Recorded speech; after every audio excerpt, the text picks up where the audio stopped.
Good evening, visitors. Welcome to the memorial's last post ceremony. My name is Dennis Stockman, and joining us today from the Australian Army is Lieutenant Colonel Ping Han Chua. We warmly welcome the family of Private Leslie Mallyon, whose story will be told shortly. We welcome the veterans who have served, those that are still serving, and the families that support them. We acknowledge the members of RSL and Services Clubs Association, RSL Victoria, and RSL Queensland who are watching the broadcast of this ceremony across Australia. During the ceremony, wreaths will be laid at the base of the pool of reflection by family and visitors to the memorial. Please stand and join in singing the national anthem.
The Australian War Memorial was the vision of Charles Bean, Australia's First World War official historian.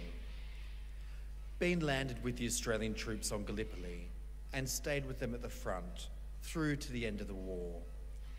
The idea of this national memorial and museum came to him at Pozières, France, in the depths of the bloody fighting of 1916.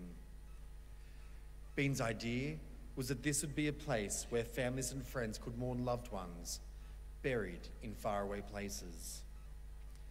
It would also be a place that could help all Australians understand what these men and women had endured and what they had done for us.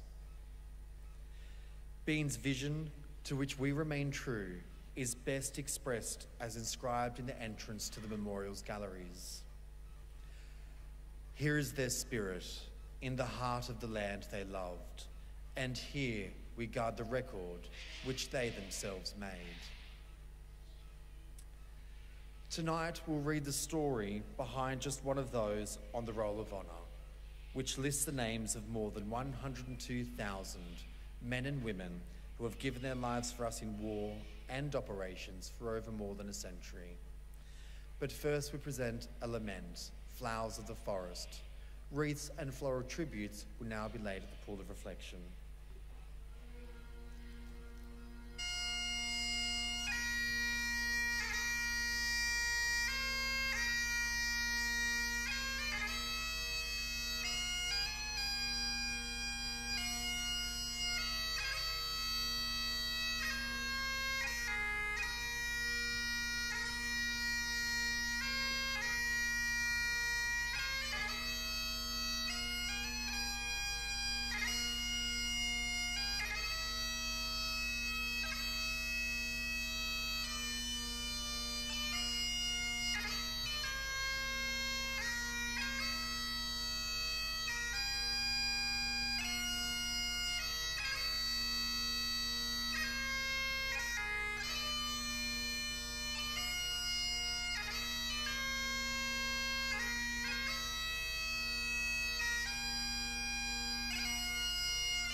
Today we remember and pay tribute to Private Leslie Mallyon. Leslie Mallyon was born to James and Elizabeth Mallyon on the 12th of December 1898 on the family property of Otterbourne Station near Yass in New South Wales. He grew up in the area and attended Yass Primary School and Yass High School. He served for 4 years with the school cadets and after leaving school continued his service with the 43rd Infantry Regiment. Mallyon's first job had been as a chemist assistant, but by 1917 he was working as an accountant's clerk. He enlisted for service in the Australian Imperial Force on the 4th of June in Goulburn. After initial training, he was sent to Liverpool Camp, where he was allotted to the 10th Reinforcements to the 53rd Battalion. On the 2nd of August, Mallyon embarked from Sydney aboard the transport ship Miltiades, bound for England. Arriving in England, he was sent to training battalion, but only days later hospitalised with mumps.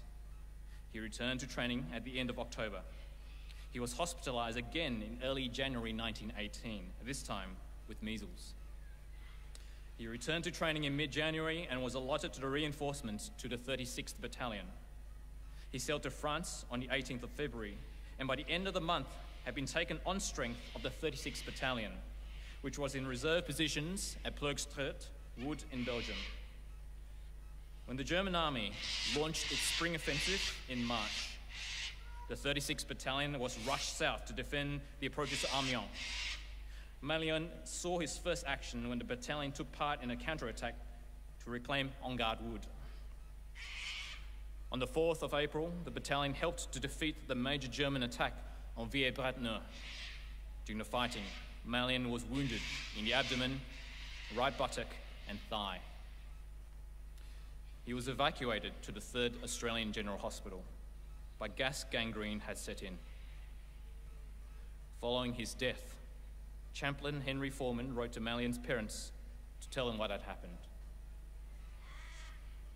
I deeply regret to say that your son died in a hospital at 4:30 a.m. on April 9. He had been badly wounded and gas gangrene had set in. The gunshot wound was in the hip and operation was impossible. The dreadful gas poison set in and crept up his body and finally caused his death. I saw him soon after he came to us, and then every day, sometimes 2 or 3 times a day while he lingered. He was a quiet, gentle, good lad. I really think he realized he was dying, though in so many words I did not say so, and he did not say so. He received every care and much attention and sympathy, but it was not to be. He was buried in Upfield Military Cemetery in a plain deal coffin with full military honours. His grave has a wooden cross with his name, number, and regiment, and in the spring it will be beautiful with turf and flowers. I deeply sympathise with you. It is a terrible price that we are all paying. I see very much of death here, but it never ceases to touch me very much when a boy like yours, especially an Aussie boy, goes west. God bless you and comfort you. Private Leslie Mallyon was 19 years old. His name is listed on the Roll of Honour on my right, among almost 62,000 Australians who died while serving in the First World War. His photograph is displayed beside the pool of reflection. This is one of many stories of service and sacrifice told here at the Australian War Memorial. We now remember Private Leslie Mallyon, who gave his life for us, for our freedoms, and in the hope of a better world.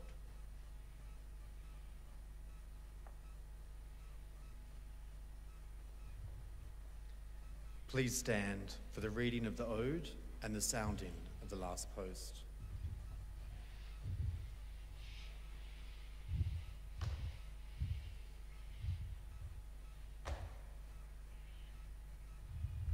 They shall grow not old, as we that are left grow old. Age shall not weary them, nor the years condemn. At the going down of the sun, and in the morning, we will remember them. We will remember them.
lest we forget.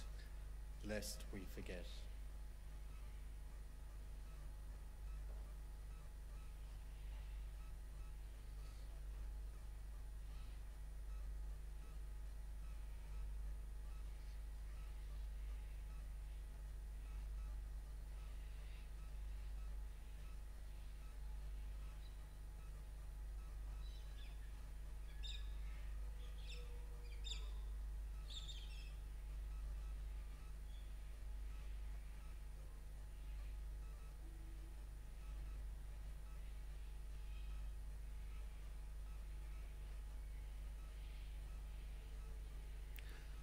We'll leave you this evening with the words of the memorial's founder, Charles Bean. Many a man lying out there at Poziere or in the low scrub at Gallipoli, with his poor, tired senses barely working through the fever of his brain, has thought in his last moments, well, it's over. But in Australia, they'll be proud of this. Ladies and gentlemen, girls and boys, that concludes the last post ceremony. Thank you for visiting the Australian War Memorial, and good evening.